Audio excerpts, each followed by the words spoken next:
सुनो, सीएम साहब थोड़ी देर में पहुंचने वाले हैं, रास्ते को जल्दी क्लियर करवाओ। कोई प्रॉब्लम है क्या? नहीं, कुछ नहीं सीएम साहब, हमारी पार्टी की एक लड़की विरोध जताने के लिए सेलफोन टावर पर चढ़ गई है। हम किसी और रूट से चले जाएंगे। ये क्या कह रहे हो? हमारी पार्टी की लड़की सेल टावर पर चढ़ के विरोध कर रही है और तुम कह रहे हो कि हम उसे छोड़कर किसी और रूट से आगे बढ़ जाएं? मुद्दो, इसी रूट पे चलो। वैसे ये लड़की है कौन?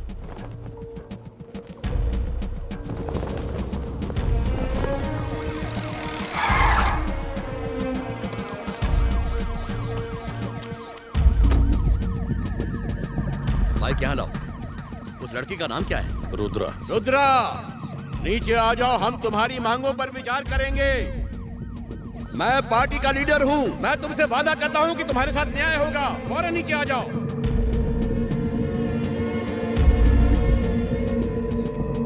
नमस्ते सीएम साहब। ये क्या रुद्रा, तुम हमारी पार्टी वर्कर हो, फिर ऐसा बचपना क्यों?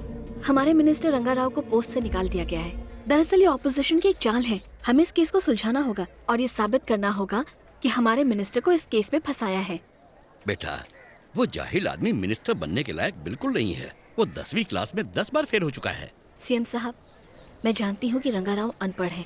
इलेक्शंस होने तक मीडिया इस खबर को रात दिन हेडलाइंस बनाकर चलाएगा। मैं तो बस इस केस को उल्टा करके आने वाले इलेक्शंस में किसी तरह सीट जीतना चाहती हूँ।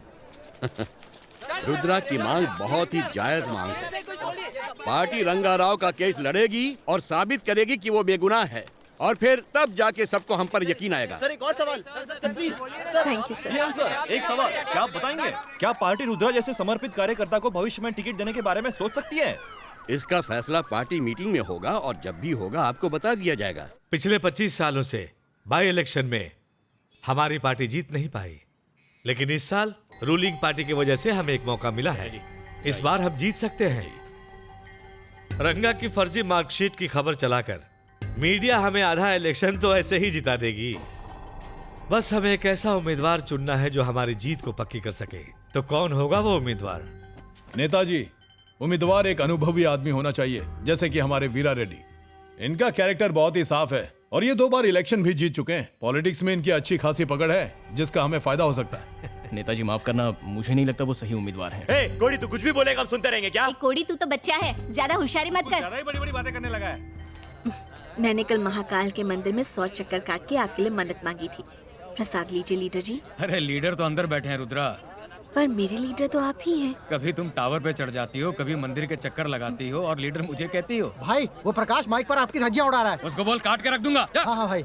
देखा आपने, अगर पार्टी में पोस्ट ना हो तो कुत्ते जैसी जिंदगी होती है। हाँ बात तो सही है, लेकिन मैंने भी नेताजी से कह दिया है कि मैं जिसे चुनूंगा वही कैंडिडेट होगा। सीएम सर आपकी बात मानेंगे?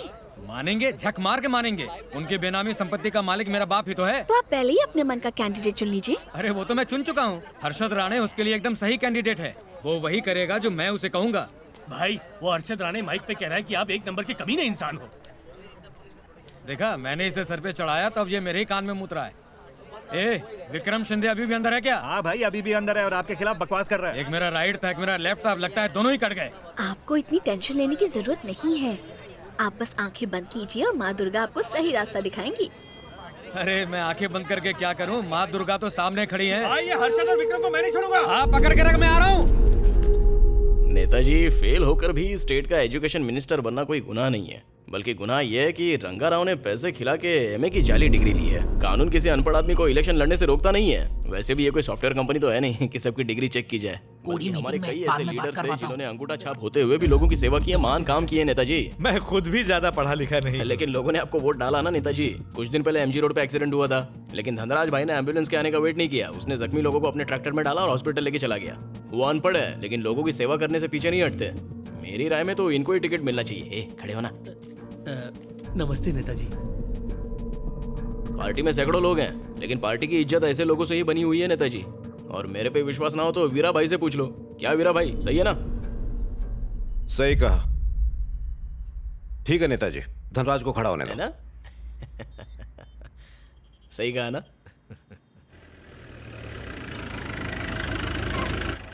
पायला दो भाभी। भगत ने बोला था ना मैं मीटिंग में हूँ, तो बार बार फोन क्यों कर रही थी?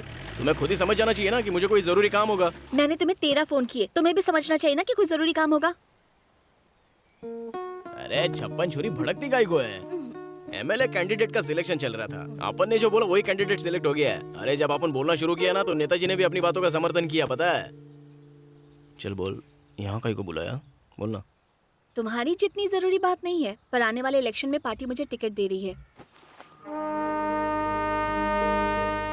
क्या बात कह रही है, सचमुच? सिर्फ इतना ही नहीं, इलेक्शन खत्म होने तक मैं अपने पोस्ट पर ही रहूंगी। ये सच है? तेरे को पोस्ट देने वाला कोई अंधा था क्या? क्या कहा? तुम्हारे कहने का मतलब मैं इसके लायक नहीं हूँ? तेरी पार्टी में किसी को भी उठा के टिकट दे देते हैं क्या? तुम्हारी पार्टी में ऐसा होता होगा। मेरी पार्टी में टैलेंट की कद्र है। कितनी बार कहा कि मेरी पार्टी में आ जाओ, पर तुम मेरी बात सुनने को तैयार ही नहीं हो। देख रुद्रा, मेरे नेताजी जानते हैं कब किसको क्या देना चाहिए क्या नहीं, और सीएम रंगा के काम से नाराज हो चुके थे, इसलिए एमएलए की टिकट तुम्हारी झोली में आ गिरी। हाँ, लेकिन ऐसा हुआ तो है ना? तुम मेरे लिए खुश नहीं हो क्या? अरे रुद्रा, अरे मैं बहुत खुश हूँ मेरी जान। आजा, लेट जा, आजा आजा। तू एमएलए कैंडिडेट बन गई है, हाँ?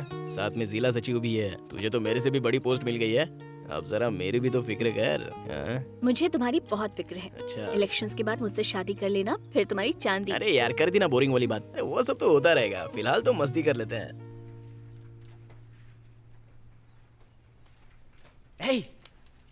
व्हाट्सएप में देख क्या आया है।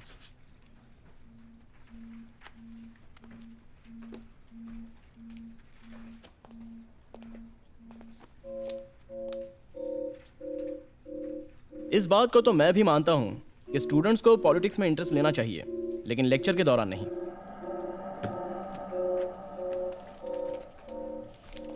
Sorry sir.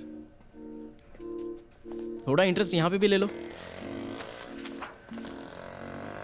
मुझे अभी के अभी पैसों की जरूरत है। पता भेजो, वहां ले आओगे?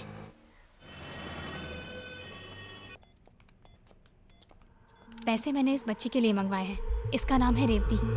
बहुत अच्छी ड्राइंग करती है, इतनी होनहार बच्ची है, पर इसकी तकदीर में कब तक जीना लिखा है ये नहीं पता। तुमने मुझसे उस दिन पूछा था ना कि मैं पैसे क्यों बचाती हूँ? अपने गांव वालों की मदद के लिए। मालती, हाँ दीदी, यहाँ आओ। मैंने पैसों का बंदोबस्त कर दिया है दीदी। अब रेवती ठीक हो जाएगी। ये मेरी बहन है और ये उसके ससुर जी। नमस्ते जी। गांव में सबकी हालत इतनी खराब क्यों है? ये कोई भगवान की मर्जी नहीं है। अन्नामलाई में बनी मर्क्यूरी की फैक्ट्री इसकी वजह है। लेकिन फैक्ट्री को तो बंद कर दिया गया था ना? फैक्ट्री बंद करने से क्या होगा? मर्क्यूरी का जहरीला कचरा तो वहीं की जमीन में दफन है। बेटा, WHO की रिपोर्ट ये साफ साफ कहती है कि मर्क्यूरी दुनिया का सबसे जहरीला पदार्थ है। जमीन में दफन होने के कुछ सालों बाद मर्क्यूरी मिथाइल मर्क्यूरी में बदल जाती है, जो मर्क्यूरी से भी कई गुना ज्यादा खतरनाक होता है। इससे उस जमीन में उगने वाले पेड़ पौधे, सब्जियां, पानी में मौजूद मछलियां, यहाँ तक कि उन्हें खाने पीने वाले इंसान भी धीरे धीरे मौत के मुंह में जा रहे हैं। बेटा, मर्क्यूरी का जहर फैक्ट्री के 25 किलोमीटर के इलाके में फैल चुका है। यहाँ इतनी प्रॉब्लम्स हैं तो ये बातें आप सरकार को क्यों नहीं बताते? हमने कितनी बार बताया बेटा। रिपब्लिक पार्टी सिर्फ वही मुद्दे सुलझाती है जिससे अमीरों को फर्क पड़ता है या फिर उनके वोट बैंक को फर्क पड़ता है, तो वो उन्हीं मामलों को उठा के सुलझाते हैं जिनमें उन्हें फायदा नजर आता है। हम पहाड़ों पर रहने वाले 100-200 आदिवासी हमारी कौन सुनेगा? किसके पास इतना वक्त है बेटा? तो ये बात आप अपोजिशन वालों को बता सकते हैं। यही तो रोना है, कोई हमारी बात सुनता ही नहीं। मिनिस्टर वीरा रेड्डी ने 20 करोड़ की रिश्वत लेकर रिपोर्ट में ये झूठ लिखवा दिया कि फैक्ट्री के आसपास मर्क्यूरी के मलबे को पूरी तरह से हटा दिया गया है और उस केस की फाइल भी बंद कर दी। हमने सबका दरवाजा खटखटाया, कई डिपार्टमेंट में गए, सॉइल टेस्ट करवाई, वाटर टेस्टिंग करवाया, इतनी गालियां खाई, ताने सुने। उसके बावजूद केस से जुड़े कई अहम और जरूरी डॉक्यूमेंट्स जमा किए। मेरे पास कई बड़े एनजीओ के प्रूफ भी है, लेकिन मैं लेकर किसके पास जाऊँ? सालों पहले एक बेचारे आदमी ने फैक्ट्री को बंद करवाने के लिए खुद को आग लगा ली थी। अगर हम सब मिलकर आज अपने आप को जला भी देना, फिर भी हमें इस जन्म में न्याय नहीं मिलने वाला। डॉक्टर,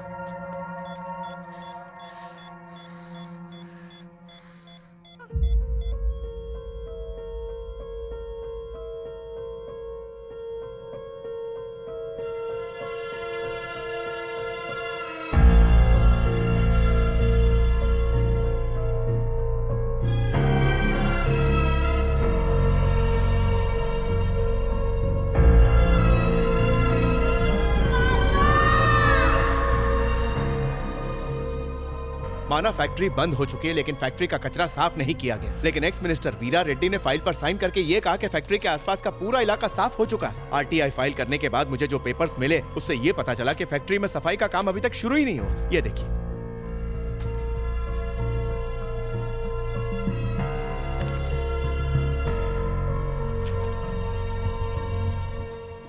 कोड़ी, तुम्हारा गुस्सा जायज है, पर पॉलिटिक्स में कॉम्प्रोमाइज करने पड़ते हैं।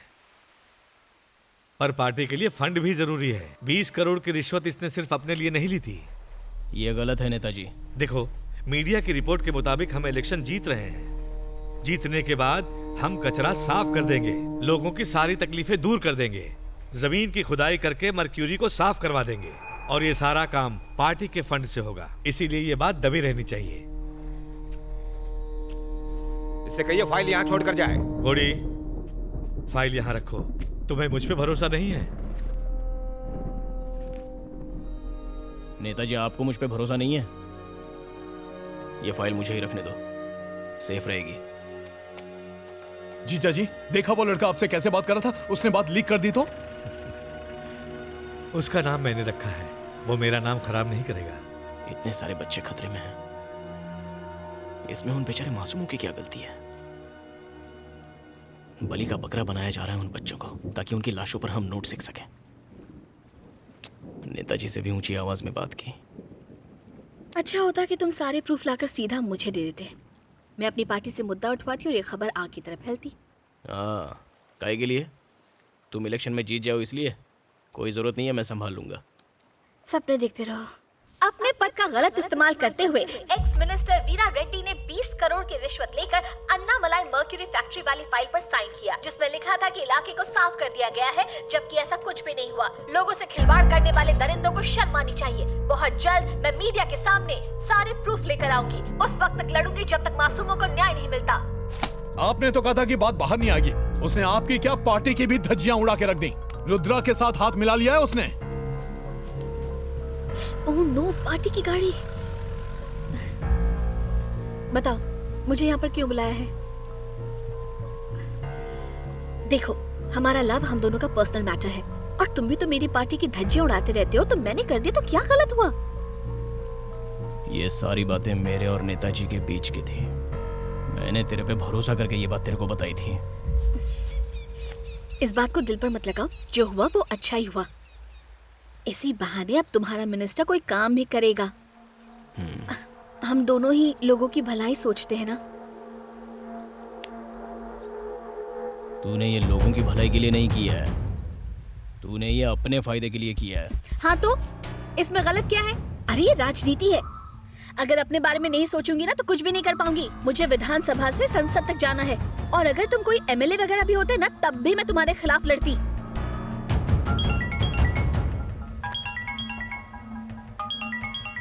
हाँ बोलो हरी भाई। कोड़ी कहाँ है तू? जल्दी पार्टी ऑफिस आ जा। हाँ